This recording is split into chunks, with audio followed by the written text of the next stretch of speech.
Assalamualaikum and good evening, everyone, and welcome to the breaking news. The title today is about the global impact Malaysia. I am your anchor, Ikmil. Tonight, our special broadcast focuses on the structural and financial changes unfolding across our nation as we address two critical United Nations Sustainable Development Goals, which is SDG 13, which demands urgent climate action, and SDG 7, which champions affordable and clean energy. These two goals are deeply interconnected as unpredictable climate patterns cause real-world infrastructure emergencies today. The race to finance and construct long-term renewable energy system becomes our primary line of defense. Tonight, we are tracking two monumental local developments that capture both sides of this environmental coin. First, we turn our attention to the immediate physical threat, climate-induced flooding. The federal government has aggressively expedited mitigation projects to protect vulnerable states. For the details on this development, we cross over live to our first field reporter, Iman. Iman, what is the latest on the ground? Thank you, Ikmil. I'm reporting to you live, tracking the government direct response to climate-related hazard under SDG 13. Climate change is no longer a distant threat. It is a direct danger to our communities, manifested through increasingly severe monsoon sensor and unpredictable flash flood.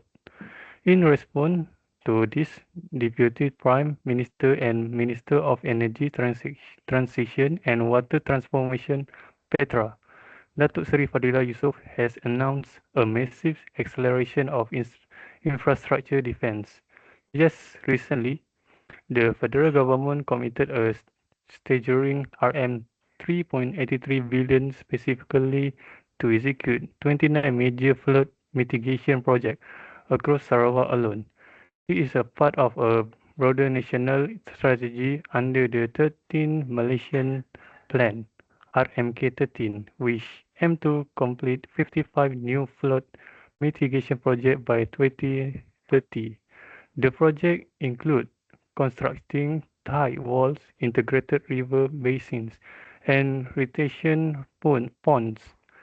Crucially, these structures are being designed with modern climate change data to protect up to 1 million residents from extreme weather impact.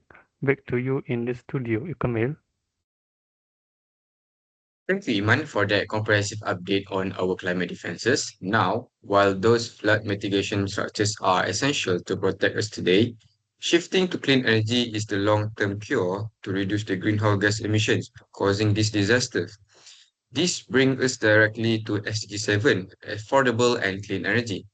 We cross live to our second field reporter, Sharvin, who is tracking a major financial breakthrough in our renewable energy sector. Sharvin?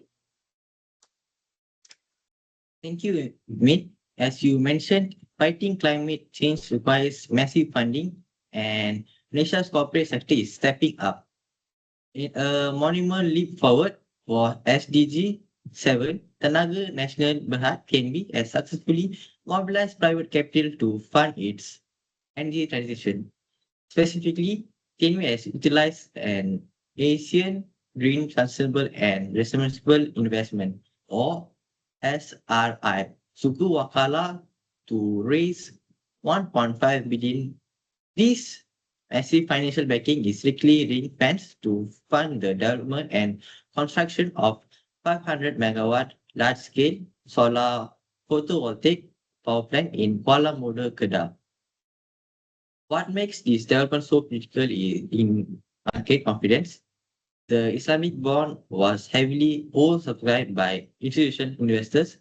This proves that the massive upfront capital cost needed for solar infrastructure can be met by private green financing, paving the way for TNB broader ambition to achieve net zero carbon emission by 2050.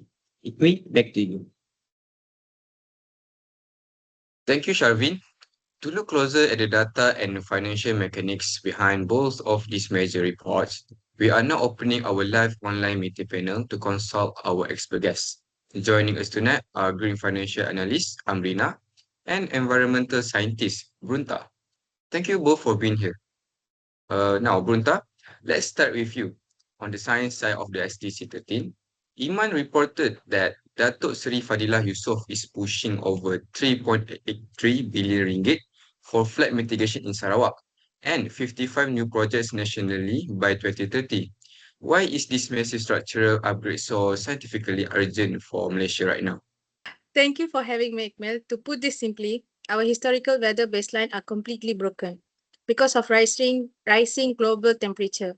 The atmosphere now holds significantly more moisture. This leads to extreme precipitation events where the single day of downpour can equal an entire month's worth of historical rainfall. Under SDG 13, target 13.1 especially mandates that nation must strengthen their adaptive capacity to climate-related hazard. If we were to build river bounds and tide walls based on the rainfalls patterns from 10 to 20 years ago, those structures would fail immediately during the next major monsoon. By integrating active climate modeling into the RMK 13 structural engineering, Malaysia is practicing true climate adaptations, protecting humans' life, safeguarding the economy, and ensuring our cities and we can witness the heavy weather shocks of the future. That is a sobering reality, Brunta. It shows that adaptation is no longer optional. Amrina, let's turn to you regarding the financial side of SDG 7. Sharvin highlighted that TNB 1.05 billion ringgit green sukuk was successfully secured to build a 500 megawatt solar farm. From a financial analyst perspective, why is this method of funding such a game changer for affordable clean energy? Thank you, Ikmil. It's great to be on the panel. The reason this Syukuk Wakalah is so vital is that it's completely solved the affordability paradox of SDG 7. Historically, developing nations have struggled to transition away from cheap fuels because building massive solar farms require massive immediate capital.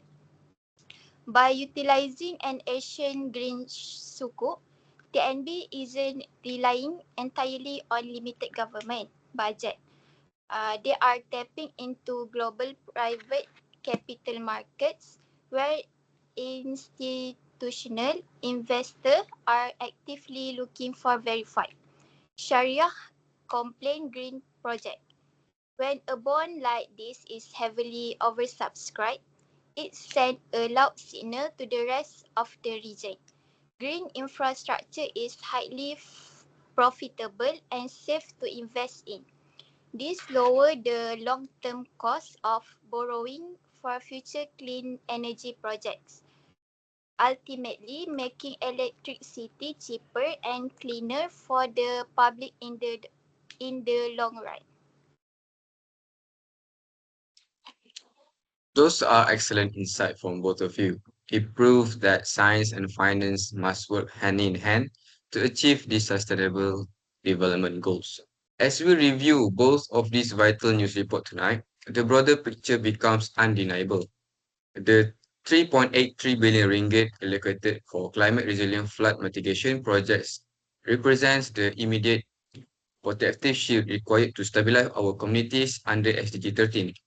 Meanwhile, the 1.05 billion ringgit green sukuk funding the Kedah Solar Facility represent the actual long-term cure under SDG 7.